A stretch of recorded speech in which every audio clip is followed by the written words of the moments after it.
Assalamualaikum warahmatullahi wabarakatuh. Perkenalkan nama saya Aulia Putri Lubis. Saya di sini sebagai moderator dan di sini saya ingin menunjukkan hasil kerja kelompok kami yang dibuat oleh Saudari Ingrid Yolanda Damanik, Agnes Epriani Sinaga, Anissa Putri Dalimunte, saya sendiri, dan Saudara Denny Pratama dan juga Muhammad Yusuf. Baik, di sini saya akan menunjukkan hasil makalah kami.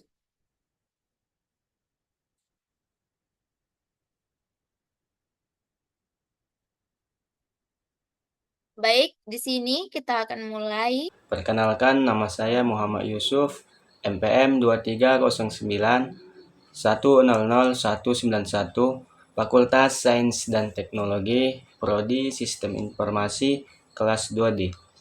Baiklah, di sini saya akan mempresentasikan bagian awal, latar belakang, dan rumusan masalah.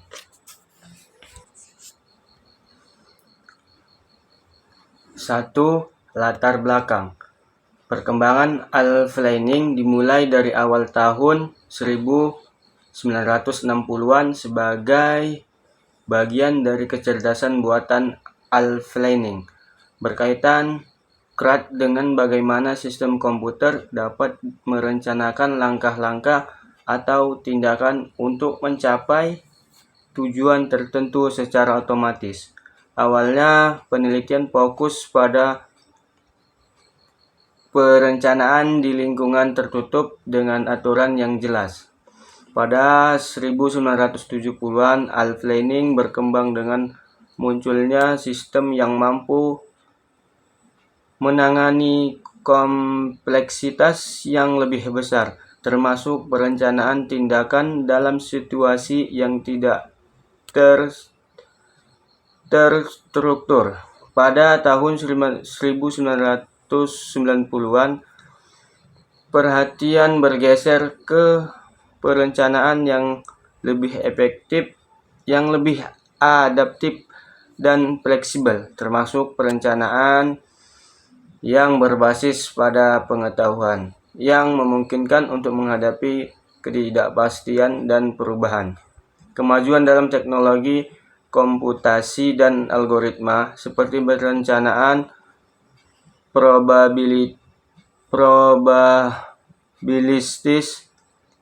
probabilistik dan perencanaan berbasis masalah terus menggerakkan bidang Alpha-Lining ke depan. Saat ini, Alpha-Lining menjadi kritis dalam berbagai aplikasi, termasuk robotika, manufaktur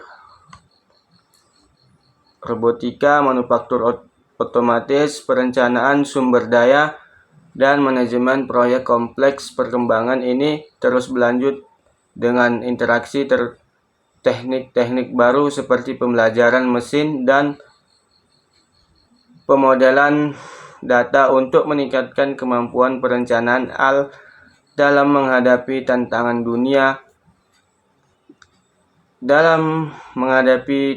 dunia nyata yang semakin kompleks. Yang kedua, rumusan masalah. Apa itu definisi planning? Yang kedua, apa itu jenis-jenis algoritma? Yang ketiga, bagaimana cara kerja algoritma yang nanti akan disampaikan oleh teman-teman saya. Perkenalkan, nama saya Denny Pratama. Di sini saya akan melanjutkan presentasi dari teman saya tadi, yang dimana saya akan menjelaskan definisi algoritma. Algoritma adalah serangkaian instruksi atau langkah-langkah yang direncanakan untuk menyelesaikan suatu masalah atau mencapai tujuan tertentu secara sistematis. Algoritma ini sering juga digunakan dalam memprogram dan ilmu komputer untuk untuk mengotomatisasi tugas dan menyelesaikan berbagai jenis masalah, mulai dari sederhana seperti penjumlahan dua angka hingga yang kompleks seperti analis atau besar atau pengelola citra digital. Algoritma tidak terbatas pada komputer saja, merupakan digunakan dalam matematika, sains, dan teknologi atau teknik untuk mengembangkan sosialisasi yang efisien dan efektif. Dalam konteks ilmu komputer, algoritma digunakan untuk memecahkan masalah komputasi melalui prosedur yang terdefinisi dengan jelas. Algoritma ini sangat penting dalam membangun perangkat lunak karena memberikan solusi yang efektif untuk sebagian masalah yang dihadapi. Pertama, algoritma dapat digunakan sebagai panduan atau resep untuk menyelesaikan tugas tertentu. Misalnya dalam dunia sehari-hari, resep resep masakan adalah bentuk sederhana dari algoritma, di mana setiap langkah harus diikuti secara berturut dan menghasilkan indah yang diinginkan. Demikian pula dalam program, algoritma menentukan urutan instruksi yang harus dieksekusi oleh komputer untuk mencapai hasil yang diinginkan. Yang kedua, algoritma harus memiliki sifat tertentu. Algoritma yang baik harus memiliki kejelasan. Artinya, setiap langkah harus jelas dan tidak ambiguous. Ketiga, dalam dunia komputer, berbagai jenis algoritma telah dikembangkan untuk berbagai keperluan, seperti pencarian biner, algoritma pengurutan, seperti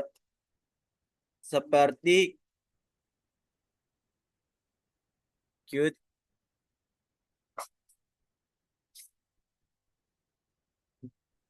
seperti digunakan untuk mengatur data dalam urutan tertentu. Terakhir, pengertian algoritma. Di sini dijelaskan juga harus terbatas pada pemrograman komputer. Algoritma juga diterapkan dalam berbagai bidang lain seperti matematika, biologi, dan ekonomi.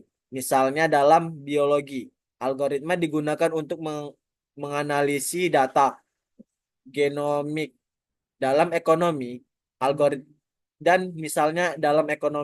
algoritma digunakan untuk memprediksi tren pasar dan membuat keputusan investasi.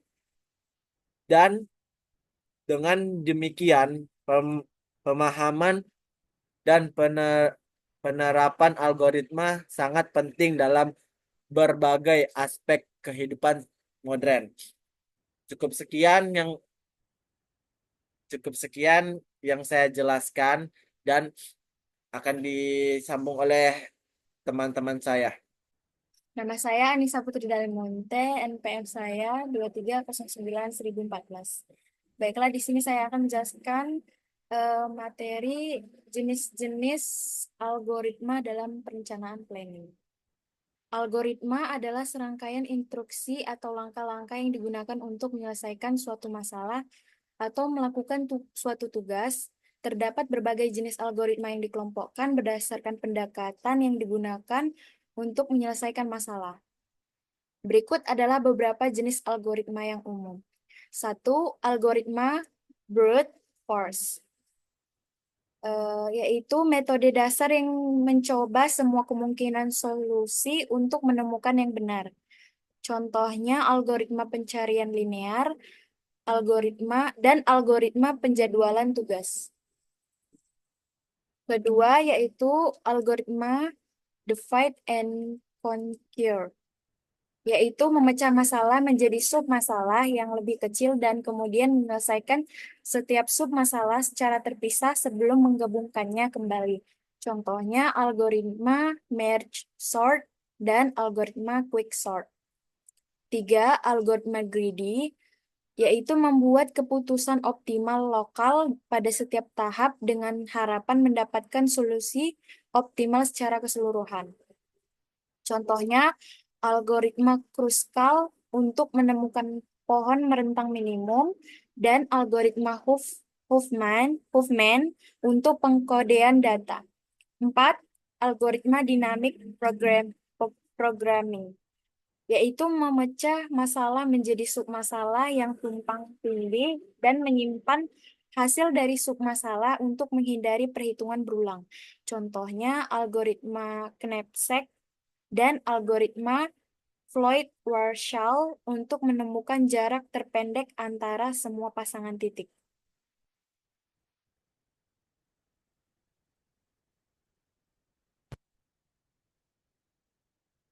Kelima yaitu algoritma backtracking, yaitu mencoba membangun solusi secara bertahap dan mundur jika menemukan bahwa solusi tersebut tidak bisa dilanjutkan. Contohnya algoritma pencarian solusi pada teka-teki seperti Sudoku dan masalah N Queens. 6. Algoritma randomized, yaitu menggunakan elemen acak dalam logika algoritma untuk mengoptimalkan penyelesaian masalah. Contohnya algoritma randomized quicksort dan algoritma Monte Carlo untuk simulasi.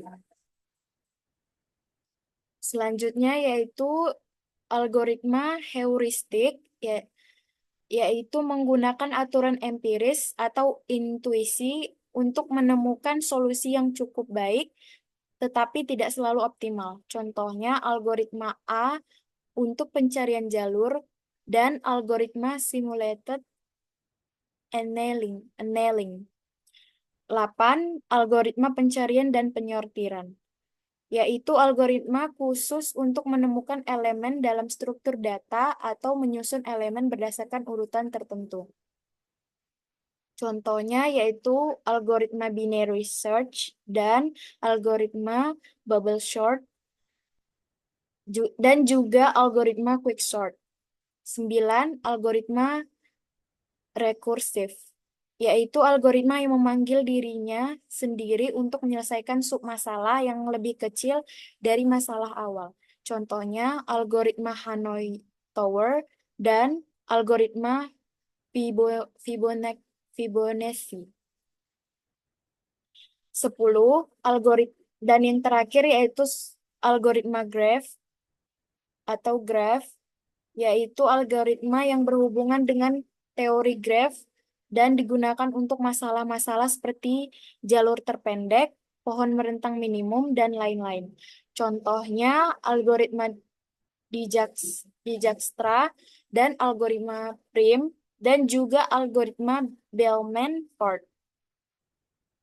Selanjutnya akan dibacakan oleh, Perkenalkan, nama saya Aulia Putri Lubis. Saya akan melanjutkan apa yang sudah disampaikan teman saya tadi. 3 cara kerja aplikasi. A. Microscope Planner. Aplikasinya seperti ini. Contohnya bisa kita download di Play Store, App Store, atau di laptop juga, di komputer juga bisa.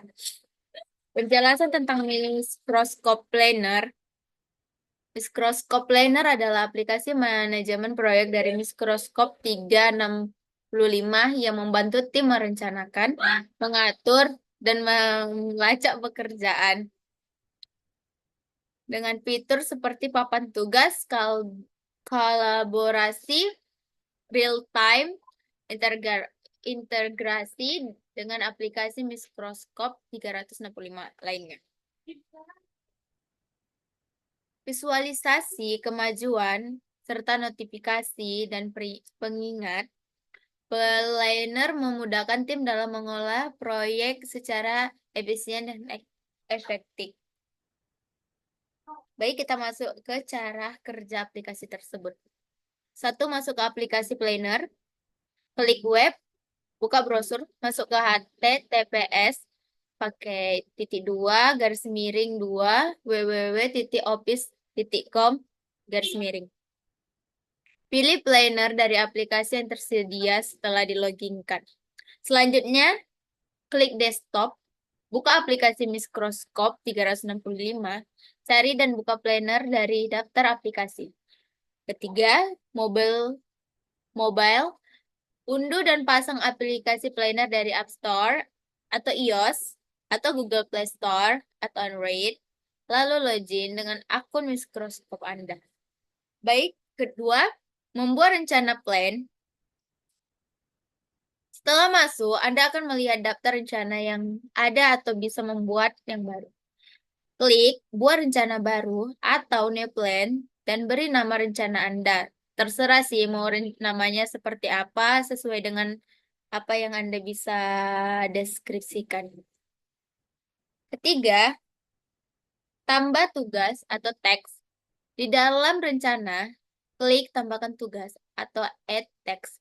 Beri nama tugas, tetapkan tanggal jatuh tempo, dan tambahkan detail lainnya seperti penugas, lampiran, dan catatan. Ini perlu dibuat ya teman-teman. Keempat, mengatur tugas dengan checklist. Di dalam setiap tugas, Anda dapat membuat checklist untuk mencegah tugas menjadi langkah-langkah lebih kecil. Kelima, tetapkan label dan kategori. Gunakan label warna atau kategori untuk mengkelompokkan dan mengidentifikasi jenis tugas atau proyek tertentu. Warnanya bisa sesuai dengan keinginan kalian sendiri, nggak usah dipaksakan dari apa yang ada di situ ya. 6. Eksinin atau pengasinan. Tentukan siapa yang bertanggung jawab atas setiap tugas dengan menetapkan pengasingan kepada anggota tim Anda. Terserah anggota timnya siapa saja, boleh ketuanya, boleh antek-anteknya juga. 7. Tinjau dan update progres. Secara berkala, tinjau tugas yang sedang berjalan, perbarui status, dan tambahkan komentar atau lampiran jika perlu. 8. Kolaborasi dengan tim. Undang anggota tim Anda ke dalam rencana sehingga mereka dapat melihat, menambahkan, dan mengedit tugas yang relevan. Di sini kan kita sudah ada kelompok, jadi tinggal kalian masukkan aja kelompok kalian ke dalam aplikasi tersebut. 9. Gunakan filter dan pencarian.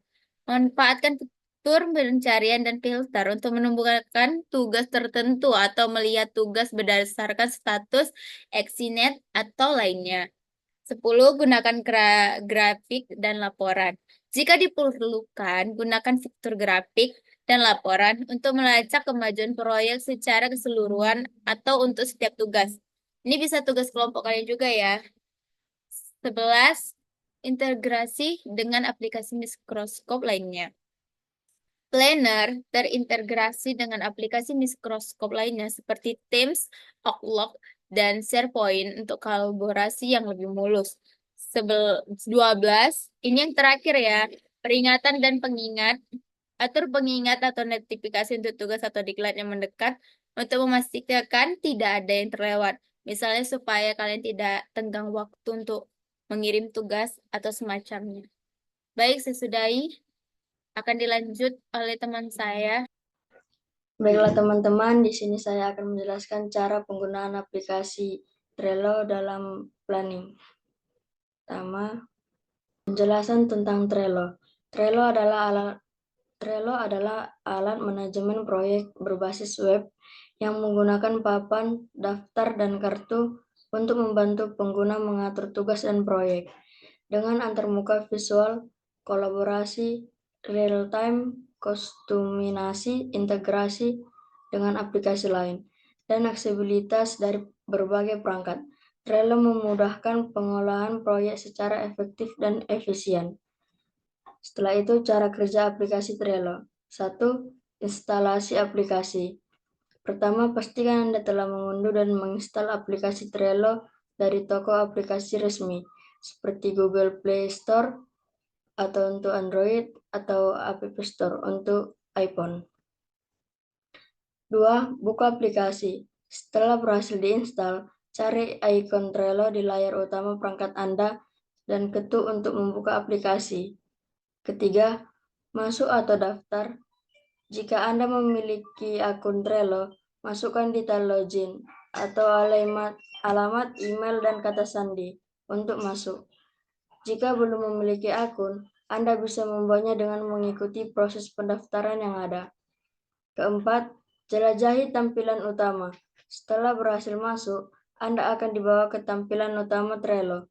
Di sini Anda akan dapat melihat. Perkenalkan, nama saya Ingrid Yolanda Manik, NPM 2309100046. Di sini saya membacakan bab 3 penutup. Pertama ada kesimpulan. Algoritma merupakan komponen krusial dalam ilmu komputer yang menyediakan solusi sistematis untuk berbagai masalah dengan langkah-langkah yang jelas dan terstruktur. Algoritma memungkinkan komputer untuk melakukan tugas dengan efisiensi dan keakuratan tinggi.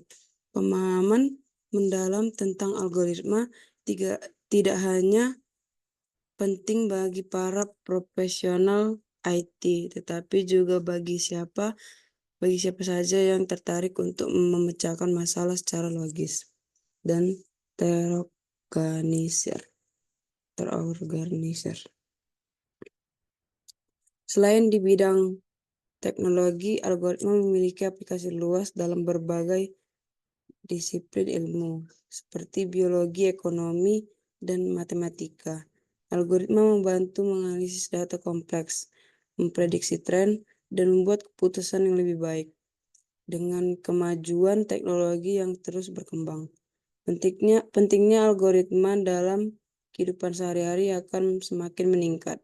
Oleh karena itu, menguasai konsep dan penerapan algoritma adalah langkah strategis menuju masa depan yang lebih cerdas dan efisien. Sarannya untuk meningkatkan pemahaman dan penerapan algoritma, disarankan agar individu yang tertarik dalam bidang ini mempelajari dasar-dasar pemrograman serta matematika, mengikuti kursus online, membaca buku tentang algoritma, dan terlibat dalam proyek pemrograman praktis dapat sangat membantu. Selain itu, aktif dalam komunitas pemrograman atau bergabung dengan kelompok studi dapat memberikan. Selain itu, aktif dalam komunitas pemrograman atau bergabung dengan kelompok studi dapat memberikan wawasan yang lebih luas dan kesempatan untuk bertukar pengetahuan dengan orang lain. Konsistensi dalam praktik dan pembelajaran adalah kunci untuk menguasai algoritma dan penerapan secara efektif. Sekian dari kelompok saya. Bila ada salah kata, mohon dimaafkan. Wassalamualaikum warahmatullahi wabarakatuh. Selamat sore.